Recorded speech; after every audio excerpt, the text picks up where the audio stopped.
Hey guys, what's up? This is Glenn for GMP Custom Fabrications. Today I'm doing something a little bit different.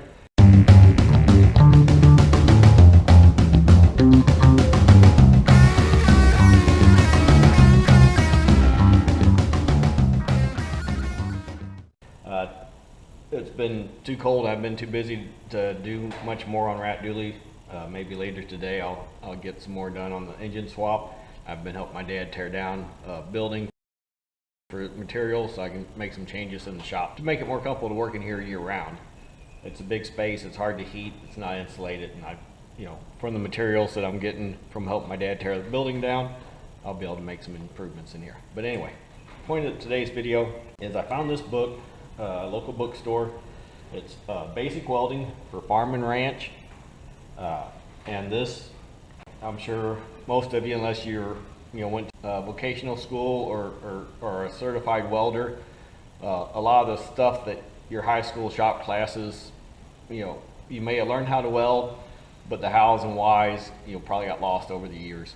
I know I did. I know that they covered all the different kinds of rods and tensile strength and all that stuff in class, but since I never weld as a profession, I'd never retained or had any reason to really know all that stuff. I'd weld once in a while. My dad taught me to arc weld when I was 12, and at that time he had, and I'll need to ask him sometime where he got it from, but it was a little book, and it looked like, thinking back, it looked like it was probably made back in the 40s or 50s. It was real basic. I mean, it was like written for a grade school kid to read, but it gave the history of welding and how to arc weld. And that kind of helped me learn how to weld initially. Then I had shop classes that covered some more of it. And as I got older, I just arc welded for a long time until I got a job a few years back where I learned to MIG weld. But whenever I needed to MIG weld, the machine was already set up because of other workers having used it. I never had a situation where I had to set it up and then start welding. All I had to do was turn it on. We basically just kept the same settings on the airflow and the wire feed and all that. So I really didn't learn anything other than the technique of actually welding with the MIG welder. Now, this book covers arc welding, oxygen acetylene, cutting and welding, brazing, MIG wire, MIG gas, MIG welding. It doesn't cover any TIG welding, but it does give you some basic understanding of how, in fact, I found that a lot of what they talk about in the brazing section, I think kind of lends itself also to TIG welding, as far as the hand technique and the wire feeding by hand.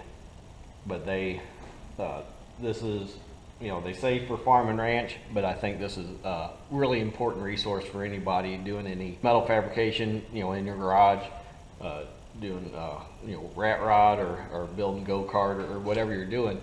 I think there's a lot of important stuff in here. They talk about your various welding rods, what they're used for, the best ways to use them, or the proper way, not the best way, the proper way to use different welding rods, different metals. The Polarity, I found in reading through this that some welding rods I was having trouble with is because I was using them wrong as far as Polarity goes. This list, if you're welding horizontal or vertical or overhead, they tell you in here what the best rods for each one of those instances. So it really woke me up to a lot of stuff I knew I needed to know, but I was getting by without knowing it. Going forward, after I've read this whole book, I'm a lot more confident in my choices for rod choices for my arc welding, the wires I'm using for my MIG welding. And moving forward into TIG welding, I think that a lot of it will carry over just the understanding of the principles of welding. This book is very good. It goes through the oxygen torch setup, something that I think I knew at one time and had forgot, but it reminded me that whenever I'm done using my oxygen acetylene torches, I need to back the regulators all the way off, no pressure on them. After you close the valve and and bleed all the air off, then you release the pressure from the regulators. I don't remember if it explains why, but I would say it ensures that everything continues to work properly instead of keeping that pressure in there all the time. But just little things like that, you know, I may have been told at one time, maybe, you know, I'm one of those people, unless I do something over and over, I usually don't retain it real well. So there's a lot of stuff in here that by reading it, I could apply it better. Back when I was learning a lot of it in shop class, I had been welding for a while, but I wasn't welding a lot. So, you know, my focus then was, you know, for the final exam, I need to make sure I can do a good bead and retain all this information just long enough to pass the test on it. And therefore I did that, but as far as, you know, 20 some years later, I couldn't tell you, other than I know there's stuff to know, I couldn't tell you the details of it. So this book is good for that. I'll be keeping it out in my shop, in my welding area. I'll make a little shelf for it. I'm seeing this happen, that you know, keep me from burning it up welding. But in going through here, they have little sections that breaks it down about the wire feed, and they have little projects that they do and they cover. Like for instance here, they go over this repair of this cast iron rear end housing for this tractor and the proper way to prep it and to make those repairs. They have little projects like you would find on the farm, like a rake repair. The only thing that drove me nuts on this is they showed the proper way to repair it, but they didn't go ahead and say, well, while you're at it, go ahead and weld the other side, you know, because if you just fix that side's probably going to be weak too. And but yeah, they tell you the proper way to prep your jobs and to perform them in the proper tools for it. And what else do they have in here? They covered different power tools that you may need when you're welding, like cut-off wheels and grinders, wire cup brushes, soapstone for marking your material, and your vices, your vice strips, your work tables, and things here like how to ID metal by using sparks to know what kind of metal you're getting ready to weld on, so you can tell if it's a mild steel or a high carbon steel. See in here the various suggestions for welding various metals. And they talk about techniques and potential problems and like proper rods to be using in different circumstances. Sandblasting for prepping.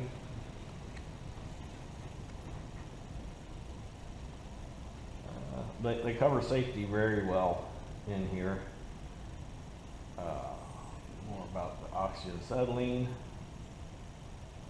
Another repair job that they cover here, I think it's like a mower deck, or no, it was a fender, a tractor fender that holes had pulled out of and had been previously repaired, and they go through a brazing repair on it.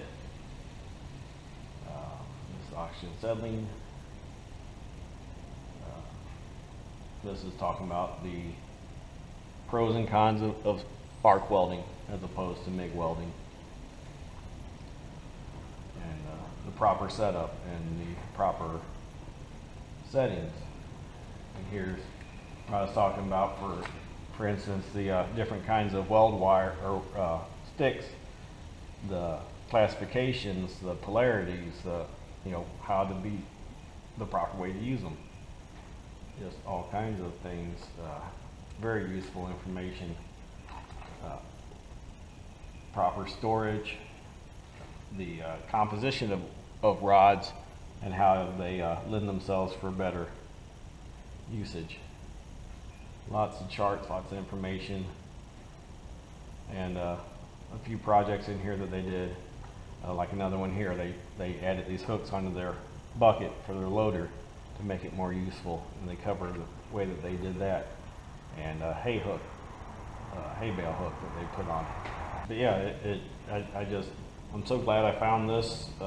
It's definitely going to make me feel more confident going forward that I'm using everything properly. They also soldering copper pipes, something I've never had to deal with. I think they call it sweating the pipes. Something I may need to do in the future, and now I know where to go to learn how to do it. More welding tasks and tips. Magnets for holding your jobs up. I could just go on and on. This is just, like I said, a very good resource. Like I said, I'll look it up on Amazon and put a link down below. Basic Welding for Farm and Ranch, Essential Tools and Techniques for Repairing and Fabricating Farm Equipment by William Galvery.